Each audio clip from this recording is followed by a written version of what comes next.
Kapwa nalagutan ng hininga ang dalawang magsasaka matapos silang magunahan sa pananaksak at pamamaril bandang alas 7 ng gabi noong Lunes, Hulyo 7 sa Purok 3, Barangay Ibu, Malalag, Davao del Sur. Batay sa ulat ni Police Captain Diosdado Ñones, hepe ng Malalag Municipal Police Station, kinilala ang mga sangkot sa insidente na sina Bobby Brigoli, 43 anyos, at ang kanyang kapitbahay na si Eddie Pisiao, 55 anyos, na pawang residente ng naturang barangay. Batay sa investigasyon ng pulisya, lasing umano si Bobby at sa hindi pa matukoy na dahilan ay bigla nitong sinugod si Eddie at sinaksak ito sa bahagi ng tiyan. Sa kabila ng tinamong sugat, nagawa pang makaganti ni Eddie at pinaputukan ang suspect gamit ang hindi natukoy na uri ng baril na tumama sa iba't ibang bahagi ng katawan ni Bobby.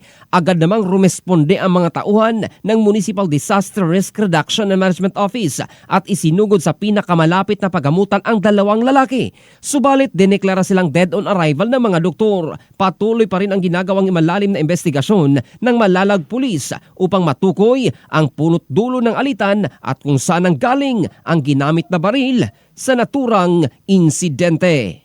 In the heart of changing lives, ito si Jofel Candado ng Brigada News Philippines, the Music and News Authority.